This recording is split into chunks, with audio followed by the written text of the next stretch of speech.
Hello, it's LoreChar1892, and my favorite kind of games are Souls games. But it's rare to see big studios take risks and try to innovate on the Souls-like genre.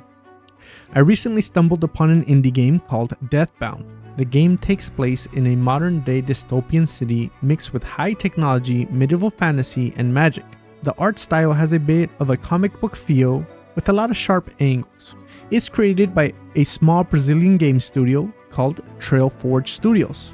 Now, I did receive a key to this game to be able to bring you my thoughts. Deathbound has all your classic Souls-like mechanics.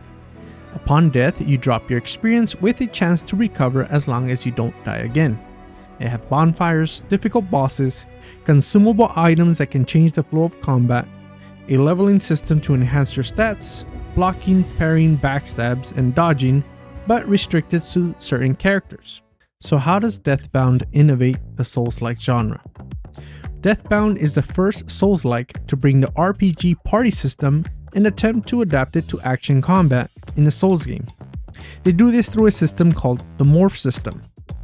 As you play the game, you can hot swap between different characters mid-combat with different moves and abilities and stats in order to create devastating combos.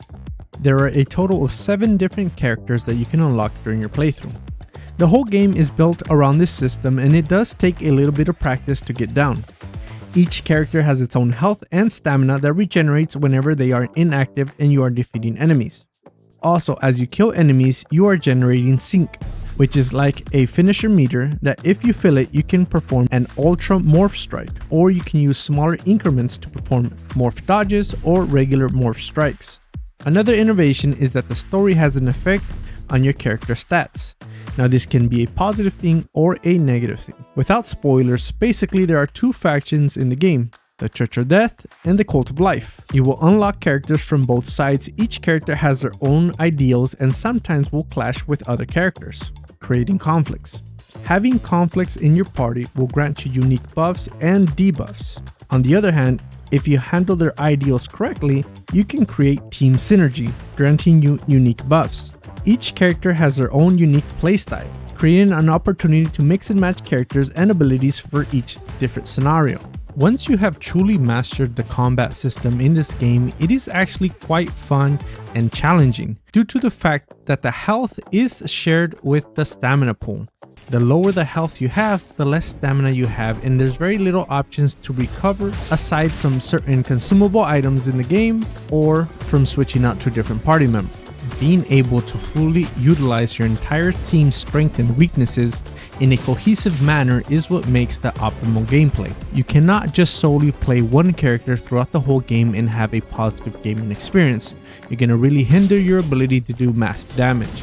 The consumables in the game are really impactful and can really help turn the tide of battle, especially since they work on bosses. But there are no shops in the games, so you really have to be very strategic on when you decide to use them. Now, with all that being said, it might come as a surprise, but I cannot wholeheartedly recommend this game to everybody. The game is an indie game and it shows. The combat is a bit clunky and it just feels undercooked. The things that I liked about this game, most people seem to have a negative experience with. People really do not like the health shared system with the stamina pool. The game does suffer from some performance issues and some occasional crashing. If you're a Souls-like connoisseur like myself, then go ahead. Go for it. See the ideas implemented for yourself.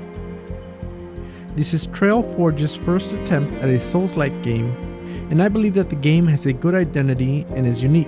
And with polish, it can become an amazing game. Trailforge Studios is definitely one to watch out for.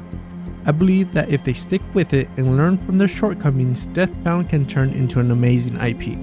Thank you for watching the video. If you have tried Deathbound, let me know in the comment section what you thought about the game. Remember to hit that like button and subscribe to the channel.